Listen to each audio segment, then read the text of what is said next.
Hi, this is Mike Green with TranzAct's 2-minute warning for the week of May 14th. Folks, I've been speaking at a lot of transportation conferences recently, and I was delighted to talk with one of our customers. And he came up to me, he said, you know, Mike, we've worked with different freight payment companies in the past, and one of the reasons we're so happy we selected TranzAct is because of your company's commitment to keeping us informed about what's going on in the transportation industry and also giving us some practical ideas and suggestions about how we can reduce our transportation costs. I was like, Jim, well, thanks for that compliment. He said, Mike, it's with that thought in mind, though, that I have to let you know I was confused by one of your recent 2-minute warnings. He said in that 2-minute warning, you noted that the carriers were saying that while our rates may be going up, your transportation costs can be going down. I said, how is that possible?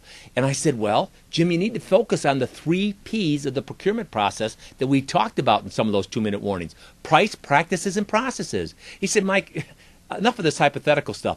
Give me some practical examples of what you're talking about. I said, well, Jim, let's talk about your company.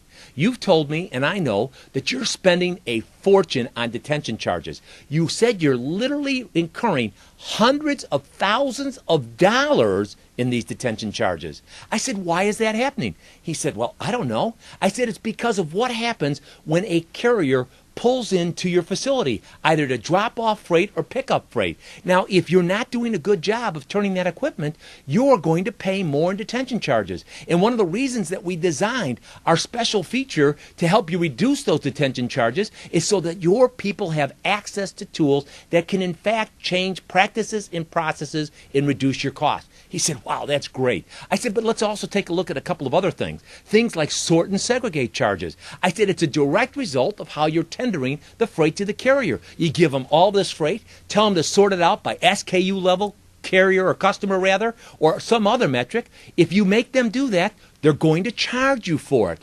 I said, let's take a look at your circuitous miles. He says, well, Mike, what are you talking about? I said, if you don't route that truck efficiently and you have out-of-route miles, you're going to pay for it. He says, well, how do I change that? I said, by utilizing technology that helps you route that. He said, well, Mike, isn't that the carrier's responsibility? I said, the carrier does what you tell them to do. So tell them to do it the right way so you can reduce your cost. He said, Mike, this has been great. And I wanted to remind him and you that with TranzAct, we're on your team and we're here to help. So if you have some comments or some questions or you want some practical ideas about how you can reduce your costs, give us a call here today at TranzAct. Thanks for your time.